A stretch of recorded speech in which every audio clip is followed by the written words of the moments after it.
Saya mau silaturahmi. Ada yang salah silaturahmi seperti ini?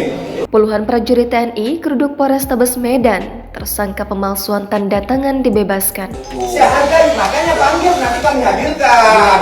Beredar sebuah video yang memperlihatkan sekitar 40-an prajurit TNI berseragam loreng hijau hitam dari Kodam 1 Bukit Barisan menggeruduk Satreskrim Polrestabes Medan sekitar pukul 14.00 waktu Indonesia Barat. Mereka masuk dan mengelilingi Kasat Reskrim Polrestabes Kompol Tengku Fatir Mustafa di ruang penyidik lantai 2 gedung Satreskrim. Melansir Kompas.com, pantauan di lokasi mereka keluar masuk gedung sambil membanting pintu. Seorang pria terlihat berbicara dengan Kompol Fatir dengan nada tinggi. Makanya Pak, saya sekarang menyampaikan, saya datang ke sini Pak, ini kami mau menangguhkan penahanan, sudah masuk. Terus proses hukum, saya mau silaturahmi. Ada yang salah silaturahmi seperti ini? Terima kasih silaturahmi saya terima. Makanya kami mau negakkan hukum, proses hukum tetap jalan. Tapi tolong dong, ini ada penangguhan penahanan. Ini bagian dari proses hukum. Penangguhan penahanannya kami proses hukum. saya hargai, makanya panggil, nanti kami hadirkan. Setelah itu, ARH tersangka pemalsuan surat keterangan lahan di sebuah perseroan terbatas di Sumatera Utara dibebaskan usai peristiwa tersebut. Kompol Tengku Fatir Mustafa membenarkan bahwa pria berkaos biru yang keluar dari gedung Satreskrim Polrestabes Medan sekitar pukul 19.00 waktu Indonesia Barat merupakan tersangka pemalsuan tanda tangan.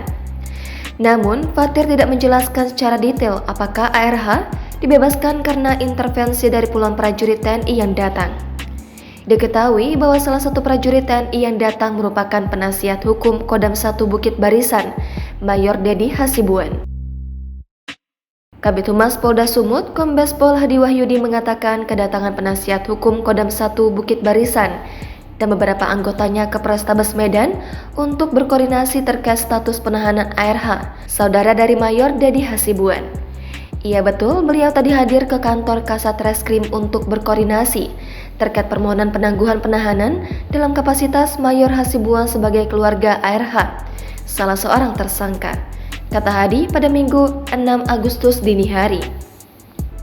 Hadi mengatakan kedatangan Mayor Dedi dan beberapa anggotanya untuk mengetahui sejauh mana proses hukum terhadap ARH dalam perkara dugaan pemalsuan surat keterangan tanah yang menjerat ARH. Semua ini dalam koridor koordinasi terkait persoalan hukum. Pada prinsipnya, kepolisian profesional dalam menegakkan hukum berdasarkan aturan yang berlaku, ujar dia.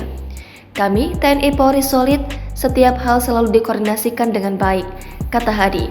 Di tempat yang sama, Kapendam 1 Bukit Barisan Kolonel Infanteri Riko Siagian menyampaikan hal yang sama bahwa Mayor Dedi Hasibuan bertindak sebagai penasihat hukum ARH yang juga merupakan saudaranya. Kapendam juga menyesalkan terkait Mayor Dedi Hasibuan yang membawa anggota TNI mendatangi Kasat Reskrim. Nah, karena dia di bawah naungan Kumdam, bermohon Mayor ini kepada pimpinan. Jadi sebagai salah satu penasihat keluarga dari pihak Hasibuan ini, seperti itu. Artinya dibenarkan, Pak? Seperti itu, mekanisme seperti itu. Urusan pribadi tapi Kodam Bukit Barisan yang pasang badan itu. Bukan pasang badan, artinya kan si Hasibuan ini selain keluarga juga sebagai penasihat hukum. Nah, penasihat hukum dari keluarga. Sementara induknya dari penasihat hukum Pak Hasibuan ini kan Kumdam. Otomatis kalau dia bertindak untuk membantu keluarga, dia harus minta izin